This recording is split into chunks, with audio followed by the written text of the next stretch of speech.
1898 సంవత్సరంలో American parliament secretary ఒక మాట అంటాడు, కనుగొనవలసిన అన్ని కనుగొన్నాం. What we have to invent we have invented.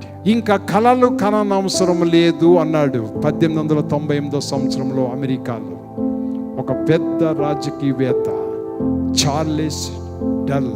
కనుగొన్నవన్నీ కనుగొనబడినవి, ఇక కళలు కననవసరం లేదు. 1898లో అలాగంటే 1901 సంవత్సరంలో మెర్సిడెస్ కార్ బయటకు వచ్చింది, ప్రపంచానంతటిని ఆధిపత్యం వహించేటట్లు.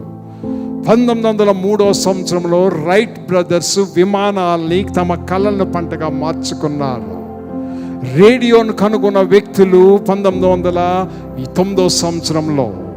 ఈ రీతిగా 1800 సంవత్సరం నుంచి కలలు కంటున్న శాస్త్రవేత్తలు ఒక్కొక్క రూపాన్ని, ఒక గాలిపటాన్ని ఎగరవేసి విమానాన్ని కలకన్నాడు రైట్ బ్రదర్. అది తరువాత చెక్క బొమ్మతో చేయబడిన ఒక విమానంగా మార్చబడి 1 కిలోమీటర్ ఎగిరింది. దాంట్లో నుంచి ఈనాడు ర్యాకెట్స్ వచ్చాయి, జెట్ ఫ్లైట్స్ వచ్చాయి. ఒక చెక్క బొమ్మలో నుంచి కళ ఒక రూపం దాల్చింది.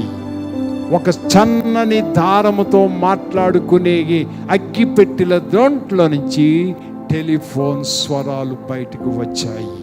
కలకనండి. వాక్యానుసార ప్రార్థన పూర్వకముగా డ్రీమ్, దేవుని చిత్తానుసారంగా డ్రీమ్, దేవుని ప్రవచనాత్మకంగా డ్రీమ్. ఈరోజు నీ యొక్క కళలు ఎలా ఉన్నాయి? లోకానుసారంగా, వాక్యానుసారంగా.